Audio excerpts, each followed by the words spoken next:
नमस्कार दोस्तों, ocean network में आपका स्वागत है।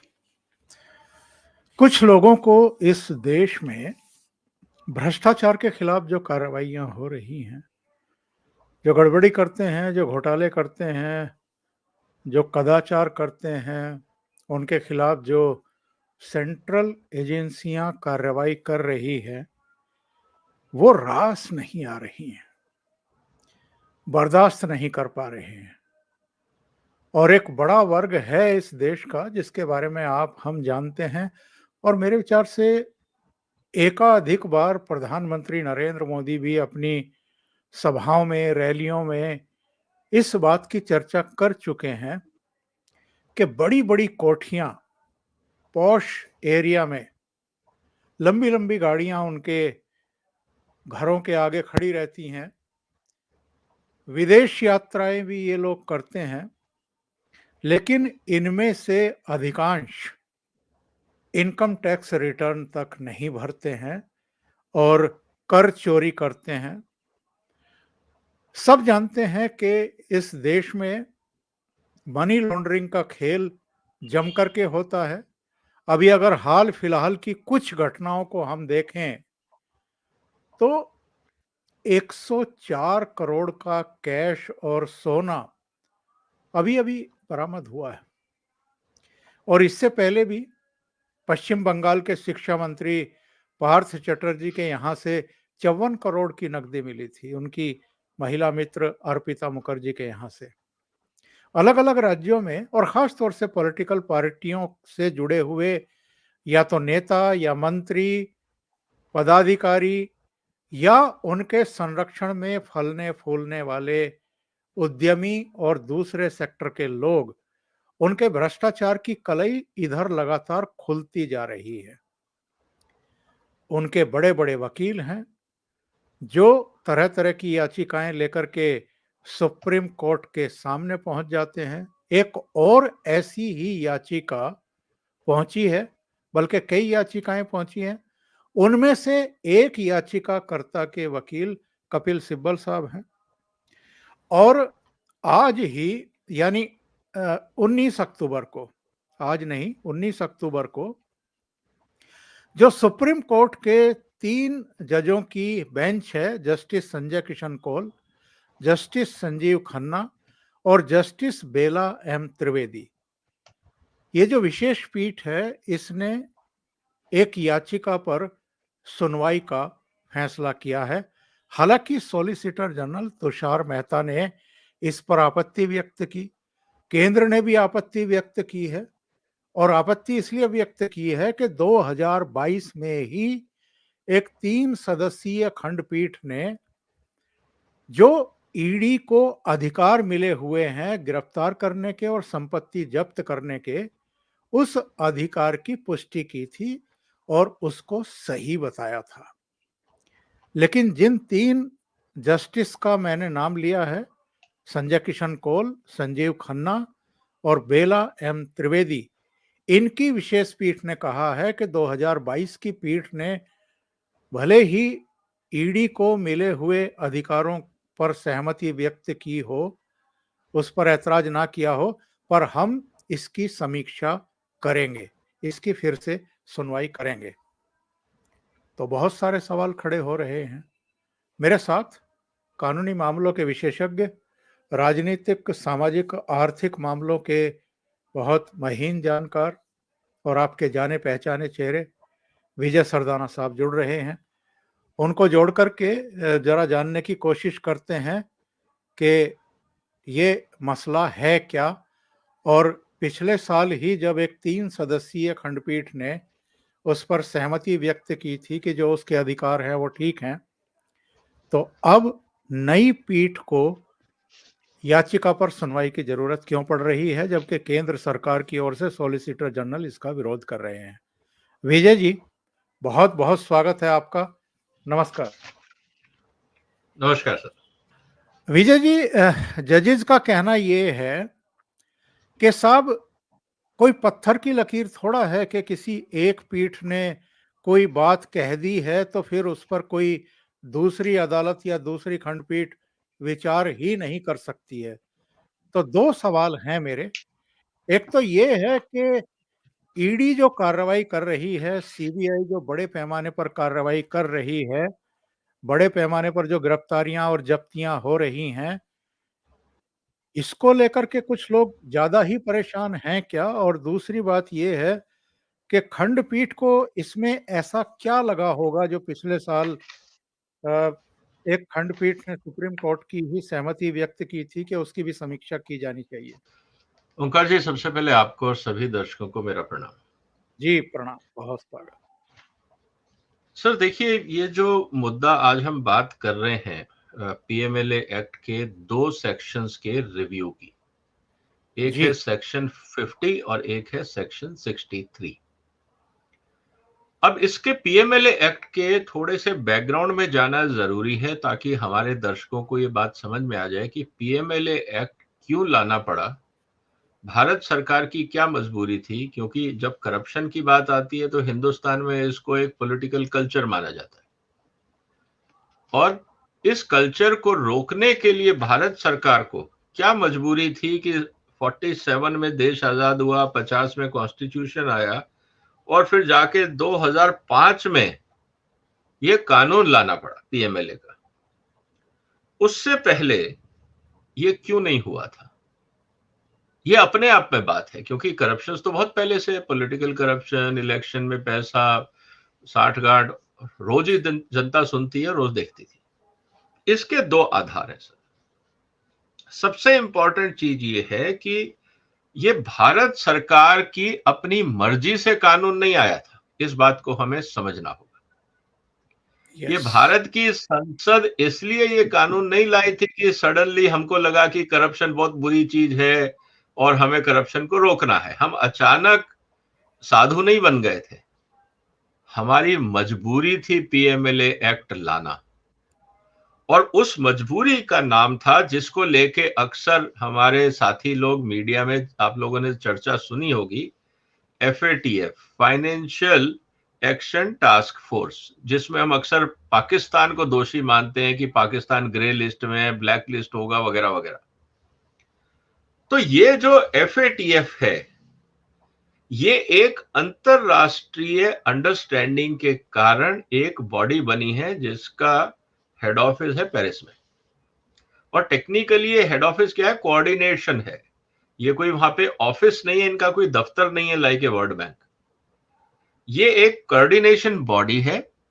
और ये जो G20 मेंबर्स हैं, इन्होंने स्टार्टिंग G7 से हुई थी, अब G20 तक आ गए हैं।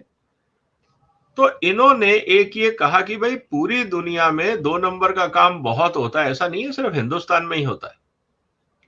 करप्शन है, स्मगलिंग है, ड्रग्स है, टेररिस्ट फंडिंग है, दुनिया भर के ह्यूमन ट्रैफिकिंग है, दुनिया भर के गैर कानूनी काम लोग इसलिए करते हैं क्योंकि लोगों को जल्दी जल्दी बहुत पैसा कमाना है। थोड़ा थोड़ा पैसा कमाना होता तो ये सब क्राइम करने की जरूरत ही नहीं थी, या लंबे समय में कमाना होता तब भी दिक्कत नहीं थी, आप मेहनत करते रहते, आपका पैसा बन जाता। समस्या तब आती है जब आपको थोड़े समय में बहुत पैसा कमाना है। तो उसका एक बहुत कॉमन तरीका है कि आप गैर कानूनी काम करें। और गैर कानूनी काम जब आप करते हैं तो आप अकेले नहीं होते हैं, आप उस पूरे सिस्टम को करप्ट करते हैं। उदाहरण के लिए यह कहा जाता है कि अगर आप अधिकारी हैं, आप पैसे देके पॉलिसी बदलवा रहे हैं, आप मंत्री हैं, आप उसको ब्राइब कर रहे हैं, कोई पॉलिटिकल पार्टी है, आप उसको ब्राइब कर रहे हैं, कोई जज है, आपने उसको रिश्वत दी और जजमेंट अपने फेवर में करवा लिया, ये एलिगेशन लगते रहते हैं। तो जो लोग डिसीजन को, चाहे वो सरकार में हो या सरकार के बाहर हो, including judiciary, including defence forces, including different public sector units, ये कहा जाता है, और इसके लिए जो टर्म दी गई है वो है पॉलिटिकली एक्सपोज्ड पर्संस, मतलब जो सिस्टम को इन्फ्लुएंस कर सकते हैं। तो जो लोग सिस्टम को इन्फ्लुएंस कर सकते हैं, अगर वो 2 नंबर का काम कर रहे हैं तो उन पे नजर कौन रखेगा? और इसीलिए एफएटीएफ ने गाइडलाइंस बनाई और जितने मेंबर कंट्रीज थे उन सबको बोला, चाहे वो G20 के मेंबर थे या नहीं थे, उन्होंने एक अंडरस्टैंडिंग ये करी कि दुनिया में हर देश को इस क्रिमिनल मनी को, जो क्राइम प्रोसीड्स आती हैं, इसको रोकने के लिए एक कानून बनाना पड़ेगा और उसकी गाइडलाइंस हम आपको दे रहे हैं।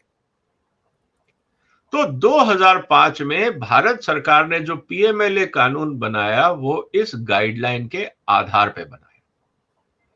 ये था सर इसका छोटा सा बैकग्राउंड, मैं डिटेल में नहीं जाऊंगा। और इसमें करीब 40-41 गाइडलाइंस हैं अभी तक, और हम हर एक में जाएंगे तो हर डॉक्यूमेंट 200-200 पेज का है, तो आप समझ लीजिए कई हजार पेज पढ़ना हम सबको डिस्कस करने होंगे। और संशोधन भी हुए बाद में जी।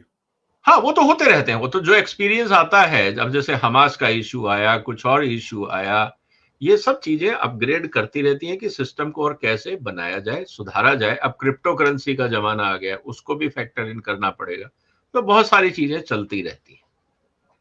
अब भारत के संदर्भ में यह है कि इस जब अंतरराष्ट्रीय अंडरस्टैंडिंग के तहत जब पीएमएलए एक्ट बना, तो बना भारत में।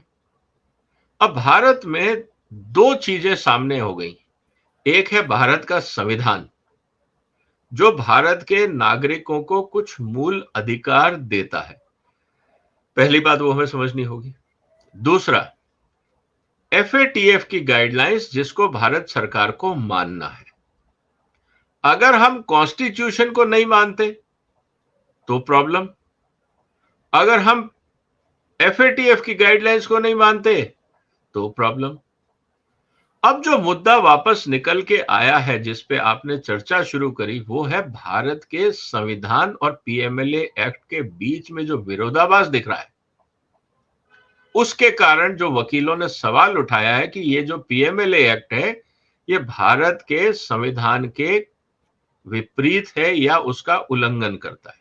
और खासकर उसमें दो प्रावधान, सेक्शन 50, सेक्शन 50 और सेक्शन 63, सेक्शन 63, ये चीजें हमें समझनी हो। अब मैं एक मिनट, आधे मिनट के अंदर ये दोनों चीजें क्लियर कर देता हूं सर। भारत का संविधान क्या बोलता है और पीएमएलए एक्ट क्या बोलता है, और समीक्षा किस चीज की होगी, ये हमें समझना होगा। सबसे पहले तो जो भारत का संविधान है, उसमें एक हमारा आर्टिकल है, आर्टिकल 20, और उसका क्लॉज 3, वो ये बोलता है कि आप अपने खिलाफ गवाही देने के लिए बाध्य नहीं हैं। मतलब आप आपके ऊपर कोई दबाव डालता है और आप ये नहीं कह सकते कि सर हाँ जी मैंने क्राइम किया है, मैंने रिश्वत ली है। आप दबाव डाल के ये बयान मेरे से नहीं लिखवा सकते, इसकी प्रोटेक्शन है। इसीलिए कहा जाता है कि पुलिस को तफ्तीश करनी है, नहीं तो पुलिस क्या करेगी, मुझे उठा के ले जाएगी, 10 डंडे मारेगी, कहेगी लिखो, और वो बयान बन गया। तो फिर पूरा इन्वेस्टिगेशन, लेजिस्लेटिव सिस्टम्स, पूरी जो एफर्ट है एविडेंस कलेक्शन की, इसका तो कोई मतलब ही नहीं रहा। मैं तो डंडा मार के लिखवा लूंगा और फिर कहूंगा जी देखो इन्होंने कबूल किया, काम खत्म। तो ये जो प्रावधान हुआ था, इस जो समाज के ऊपर एट्रोसिटीज होती थी जो लोगों पे, तो संविधान ने कहा कि नहीं, ये अलाउड नहीं।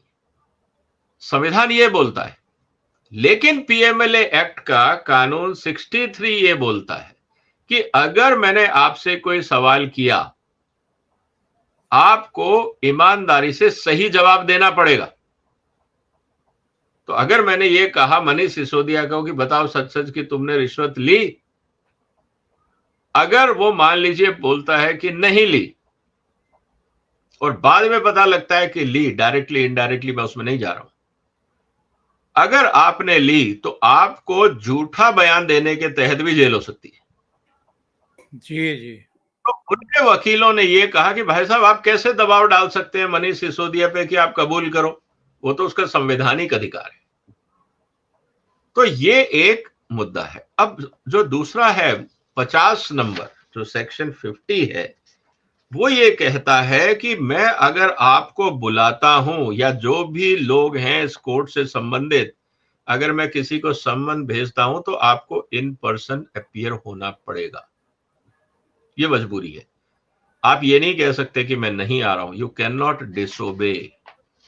तो ये दो कारण हैं, तो ये फंडामेंटल राइट्स के मुद्दे हैं। तो कोर्ट ने जो कहा है सर, वो ये कहा है कि हम 2022 का जजमेंट रिव्यू करेंगे और उसमें ये देखेंगे कि क्या ये सारी बातें एड्रेस की गई हैं या नहीं, उस कानून में इस मुद्दे पे चर्चा हुई थी या नहीं, और अगर हुई थी तो एक अलग बात है, और अगर नहीं हुई थी तो हम देखेंगे कि उस जजमेंट में और क्या गाइडलाइंस या क्लॉजेज या प्रिकॉशंस इंसर्ट करने की जरूरत है। इसीलिए सर ये जो मुद्दा है ये इस समय सुप्रीम कोर्ट के टेबल पे है और 3 जजेस की बेंच के सामने है।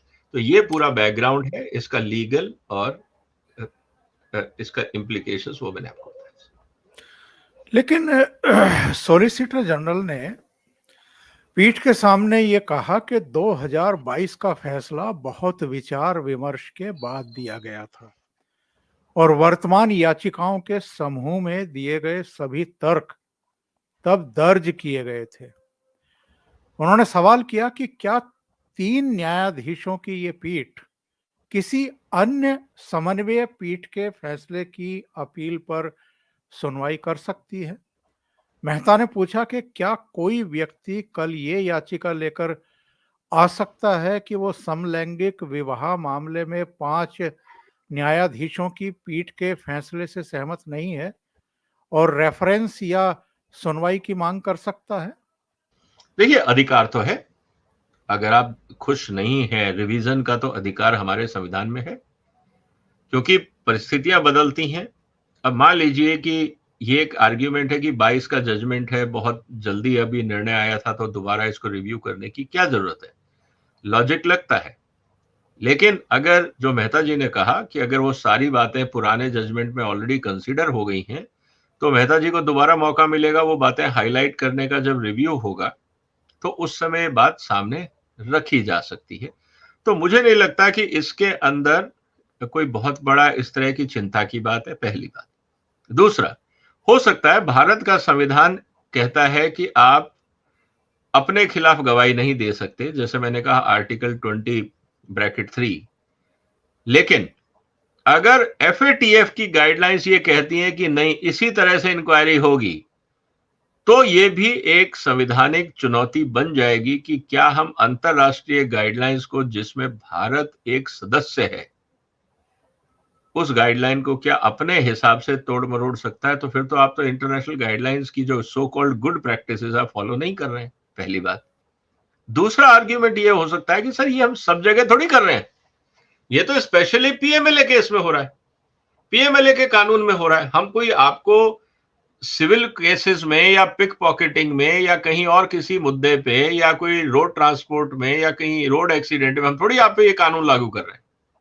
ये एक्सक्लूसिवली जो क्लॉज डाला गया है ये पीएमएलए के लिए डाला है, प्रोवाइडेड ये एफएटीएफ की गाइडलाइन है। अगर एफएटीएफ में इस तरह की गाइडलाइन नहीं है और अपने 2022 के जजमेंट में इसको कंसीडर इतना डिटेल में व्याख्या इसकी नहीं की गई है और संविधान में आर्टिकल 20(3) में ये कहा गया है कि ये फंडामेंटल राइट है, इसको स्टेट को प्रोटेक्ट करना है, हो सकता है कि रिव्यू में कुछ इस पीएमएलए गाइडलाइंस में मॉडिफिकेशन हो जाए।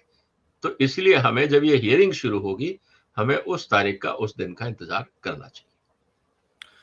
और ये जो सिब्बल साहब ने ये कहा है कि अदालत ने कहा था कि पीएमएलए कोई दंडात्मक कानून नहीं है और ये इसकी पहली समस्या है। इन्होंने ये भी कहा कि मनी लॉन्ड्रिंग के लिए किसी को दोषी ठहराया जा सकता है, सजा दी जा सकती है, लेकिन अदालत का कहना है कि ये एक नियामक कानून है। और सिब्बल ने यह भी कहा कि जब किसी व्यक्ति को पीएमएलए के तहत समन किया जाता है तो उसे नहीं पता होता कि किस हैसियत से बुलाया जा रहा है, आरोपी के तौर पर या गवाह के तौर पर। और जो बात अभी आपने कही थी, उन्होंने ये भी कहा कि ये संविधान के अनुरूप ही नहीं है और अब इसकी सुनवाई जो है वो 22 नवंबर को होगी। ये एक और जानकारी इसमें ऐड है। तो सिब्बल ने जो सवाल खड़े किए हैं कि पीएमएलए कोई दंडात्मक कानून नहीं है और मनी लॉन्ड्रिंग के किसी केस में ये किसी को दोषी ठहराया जा सकता है, सजा दी जा सकती है, और जबकि अदालत ये कहती है कि ये नियामक कानून है। देखिए, ऐसा है कि सिब्बल साहब निश्चित रूप से ये कोशिश करेंगे कहने की कि इसमें जो प्रावधान है वो कॉन्स्टिट्यूशन के खिलाफ है, ड्रैकोनियन है, वगैरह वगैरह। यह भारत सरकार के वकीलों के ऊपर है कि वो अपनी दलील क्या देते हैं। इनकी डिटेल व्याख्या मैंने आपके सामने कर दी है। Legal, domestic, international, constitutional provisions क्या है। घूम फिर के इन 3 डॉक्यूमेंट के अंदर खेल होना है। आपका भारत सरकार का कानून, मतलब भारत सरकार का संविधान, कॉन्स्टिट्यूशन ऑफ इंडिया, एफएटीएफ की गाइडलाइंस और पीएमएलए एक्ट जो संसद ने पास किया है। इन तीनों दायरों में जो 2022 का जजमेंट था उसको रिव्यू किया जाएगा और इसको जल्दी ही निर्णय आना है। कारण बहुत सिंपल है सर। 22 नवंबर डेट इसलिए दी गई है कि ऑनरेबल जस्टिस जो कौल साहब है वो 25 दिसंबर को रिटायर हो रहे हैं। तो हो सकता है कि ये लगातार 2-3 दिन इस पे बहस करें और फिर करीब हफ्ता 10 दिन लेके ये इसका जजमेंट ड्राफ्ट कर दें और अनाउंस कर दें रिटायरमेंट से पहले। तो ये 25 दिसंबर तक ये मुद्दा रिजॉल्व हो जाना चाहिए। लेटेस्ट डेट जो मुझे दिख रही है, क्योंकि फिर विंटर वेकेशन है, अभी फेस्टिवल वेकेशन है, तो इसीलिए ये काम जल्दी करना जरूरी है। और 22, 23, 24 जो भी होगा, जैसे ही ये, मुझे लगता है कि इसी महीने ये हियरिंग पूरी कर लेंगे और अगले महीने के आते आते इसमें शायद अगर 22 नवंबर की डेट है तो दिसंबर के फर्स्ट हाफ में इसका ड्राफ्टिंग हो जाएगा जजमेंट का, और 25 दिसंबर से पहले पहले ये क्लैरिटी हम सबके सामने आ जाए। जी, जी।